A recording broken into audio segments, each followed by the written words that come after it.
ingamba zikomeye ku binyobwa bisembuye n'inzoga zitujuje ubuziranenge.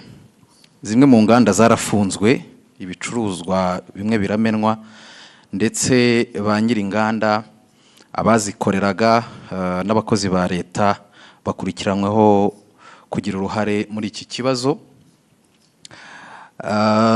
Hari abavuga ku buzima bw'abaturage ko bwari mu kaga kubera izi nzoga, ariko nyakubahwa Perezida wa Repubulika, hari n'abandi bavuga ku gihombo cy'abashoramari n'abacuruzi. Kuri mwe iki kibazo murakivugaho iki? Gikwiriye gusiga irihe somo yaba ku bacuruzi ndetse no ku nzego za leta zishinzwe ubuziranenge n'ubutumwa muha abaturage bijyanye n'iki kibazo? Murakoze. Kuri icyo kibazo tureke kwibaza gusa ibivugwa.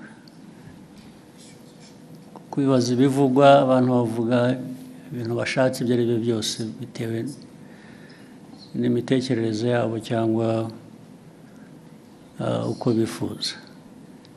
Ariko ku bivugwa twongereho n'ibigaragara n'ibyo tubona noneho biba. Hari ibyo binyobwa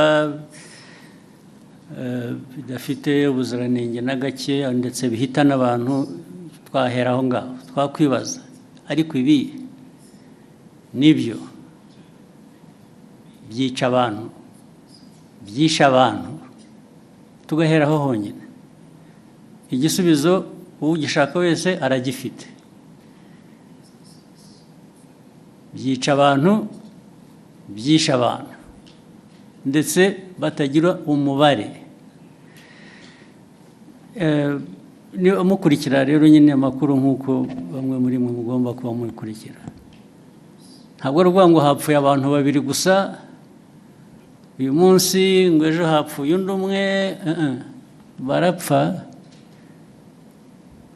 ari 20, 30, 50.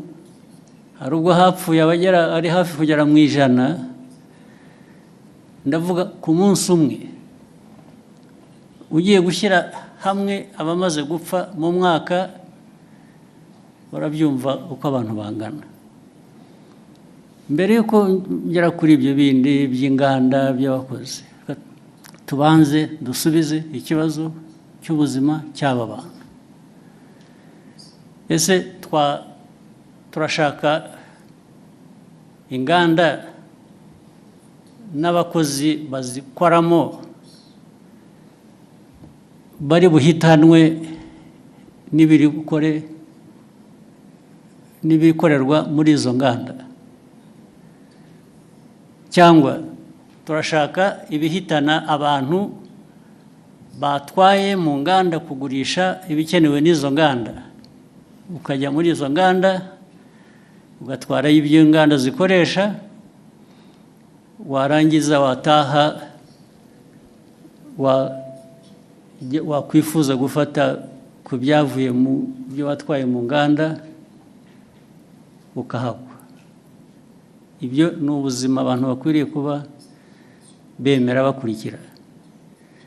Ariko noneho wenda turavuga ibya hano gusa, nabyo kandi bifite agaciro, ari nabyo duhereyeho. Ibyo binyobwa byica abantu nta nubwo ari ibikorerwa hano cyangwa ibituruka hano gusa, hari n'ibituruka hanze. Ibituruka hanze bizanwa bituje ubuziranenge, bikica abantu. Maze mu kwica hari uburyo butandukanye. Hari ibibica uwo munsi, icyo cyumweru. Hari nabo bizica nyuma y'umwaka. Kwica buhoro, ukagenda uko binywa bikagenda bikwica kugeza igihe umuntu anogoka nyuma y'umwaka. Ibyo rero ntabwo ndumva neza igihe umuntu waba bishyigikiye ngo atekereze inganda, atekereze abantu bakora muri izo nganda, ukuyemo abo byica umunsi ku wundi nk'uko bizwi nk'uko mubibona.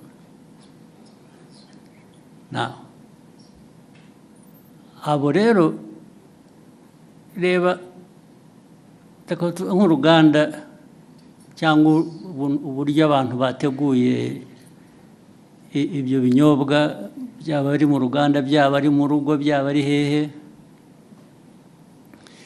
byisha abantu uyu munsi. Birongeye wowe ibyo ukora, ndavuga ahantu hamwe, birongeye byisha abandi uwundi munsi, ikindi gihe birongeye byisha abandi. I'm talking about the same place, ndavuga ahantu hamwe, birongeye byisha abandi ahandi ikindi gihe. Ubu ukavuga ngo urakora ikize, ariko noneho usibye wowe ubikora bikica abantu, iki gihugu kiyoborwa gite? Igihugu cyareka abantu bagapfa gusa kikarebera cyo kiba ari igihugu ki? Ni igihugu gifite imibereho imeze ite? Ni nayo mpamvu bariya bashinzwe imirimo itandukanye ireba ibi by'ubuziranenge, uvuga bakurikiranwaho, babazwa ibyo babazwa, nicyo bagiriyeho. Izo nzego zigiriyeho kureba ngo ibikorwa ibyo ari byo byose ntabwo byica abantu, ahubwo ni ibifasha ubuzima bw'abantu gutera imbere. Bamwe muri aba rero ndibwira ko babifitemo uruhare, ndetse bashobora kuba bafite n'uruhare muri izo nganda, cyangwa se abafite izo nganda babahuma amaso bakareka ibintu byabo bigahita bikajya kwica abantu.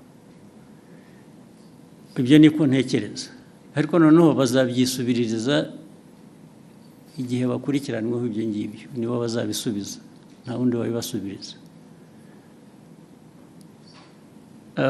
Si ibyo gusa, n'ibindi tumaze iminsi tuvuga, niba mubikurikira, ibi biyobyabwenge, abantu hari iby'ibinyobwa, hari ibindi by'ibiyobyabwenge abantu bahinduye, mwaragiye murabiririmba, mubyita amazina y'igitangaza, mugira mute, birica abantu, birica abana, birica abantu batoya.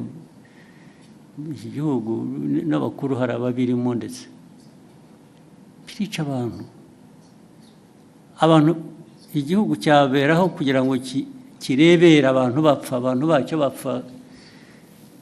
Ntuvuga ngo hatazagira ubaza bakwiriye kubaza impamvu abantu bapfa, ntabwo ari ukubaza impamvu ibyica abantu bicibwa. Kuri iyo ntambara rero, abanyumva cyangwa n'ababirimo bo babyiteguye, ntabwo abo turaza guhangana nabo nyine. Ibintu baraza kujya ku murongo uko bikwiye, abantu bazi icyo bisaba, baragishoboye, ariko ibyo kujya kuzana imico n'imikorere yica abantu aho bayivana birabareba aho ngaho handi, niba barabyemeye. Ibyo ntabwo bindeba, ntabwo aho handi handeba. Njye n'umuyobozi w'iki gihugu ndareba iby'iki gihugu n'Abanyarwanda, no gukorana nabo kugira ngo bashobore kumenya ibibafitiye inyungu n'ibitabafitiye inyungu. Ushaka rero kurenga amategeko cyangwa gukora we kubera ko agomba gukora uko yifuza, ibyo ari byo byose aba ari byo bishyirwa imbere, abo ngabo bazahangana n'ababishinzwe kubishyira mu buryo. Hari ikintu nabonye mu byo nsoma n'iki kugira ngo bijyanye n'ibyo abantu bibaza, ariko se uko bikorwa,